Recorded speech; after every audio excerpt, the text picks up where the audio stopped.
Senhor presidente, senhoras senadoras, senhores senadores, senhoras e senhores.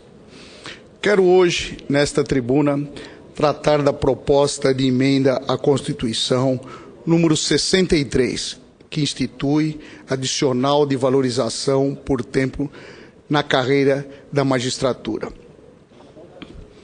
Uma das dúvidas que foram levantadas na tramitação dessa proposta nesta Casa é a de que seria desnecessária uma alteração constitucional para atribuir direito à gratificação pelo tempo de serviço à magistratura ou ao Ministério Público. Uma vez que a questão poderia ser resolvida por um simples projeto de lei. Essa afirmação não procede, pois tanto a Lei Orgânica da Magistratura quanto a Lei Orgânica do Ministério Público previu a concessão dos chamados adicionais por tempo de serviço, como acréscimo de remuneração. Ocorre, senhor presidente, que a emenda constitucional número 19, que cuidou da reforma administrativa, estabeleceu uma nova forma de remuneração dos agentes políticos, instituindo o subsídio como parcela única, vedando a concessão de quaisquer outras vantagens ou adicionais que não estivessem expressamente autorizados. Pelo texto do artigo 37, inciso 11 da Constituição, com a redação por ela alterada. As emendas constitucionais número 41 e 47, por sua vez, definiram o subsídio como sendo o valor correspondente à remuneração dos ministros do STF, vedando o acréscimo de qualquer outra parcela no cálculo da remuneração.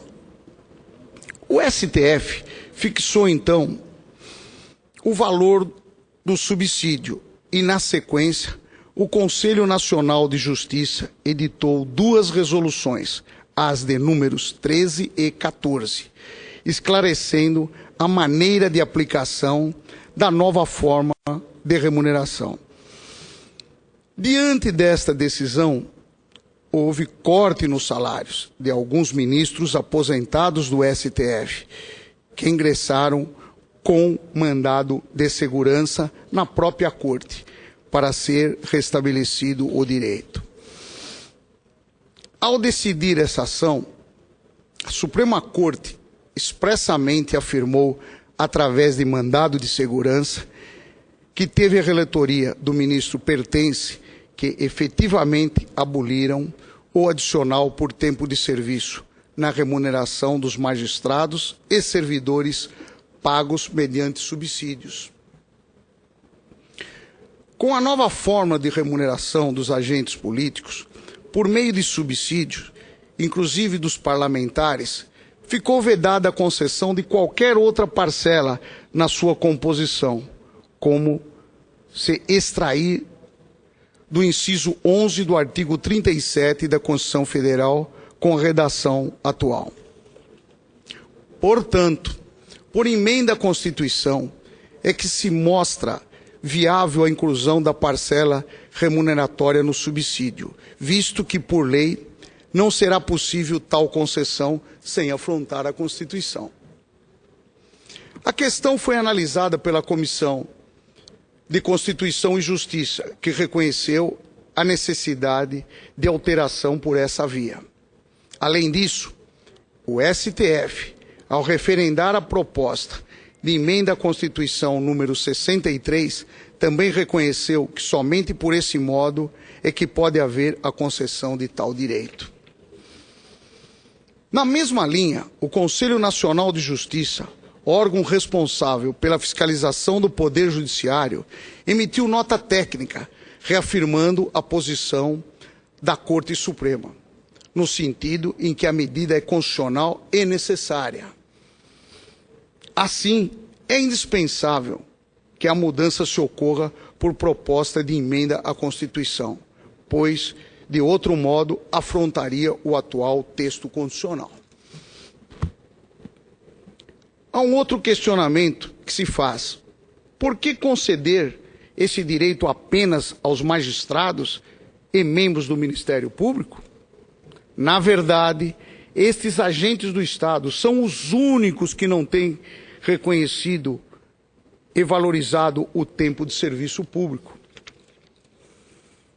Todas as demais carreiras, em todas as esferas da administração, têm esse direito. É preciso reconhecer que esse foi um equívoco da reforma administrativa com a intenção de criar um teto salarial, mas que resultou um desestímulo à permanência no serviço público, uma vez que um juiz ou um promotor que ingressa na carreira irá ganhar o mesmo que outro que tenha 35 anos ou mais e também assim permanecerá até a aposentadoria. Todos os demais servidores públicos, nas mais diversas esferas da administração pública, têm o reconhecimento do tempo de serviço e, a cada 5 anos, obtém adicional por tempo de serviço, calculando na base de 5% por quinquênio de serviço sobre o valor dos vencimentos, do salário ou remuneração. Em alguns estados e municípios, esse direito é concedido como anuênio. Não é esta concedendo nada além daquilo que todos os demais agentes públicos já recebem. Hoje, o juiz substituto que ingressa na carreira ganha praticamente o mesmo que outro, por exemplo, que tenha 30 anos de magistratura ou que ocupe o cargo de desembargador. Mais que isso, se o juiz for também juiz eleitoral, com a gratificação correspondente, ganha mais do que o próprio presidente do tribunal com décadas de serviços públicos. No estado de São Paulo, existem 422 zonas eleitorais, sendo 58 na capital. Isso significa que 422 juízes, independente do tempo de serviço que possui, têm remuneração maior ou igual a todos os desembargadores mais antigos. E no estado de São Paulo há 360 desembargadores. Há um último aspecto que pretendo abordar, é o relativo ao impacto financeiro da proposta. A afirmação de que haveria acréscimo de despesa não se sustenta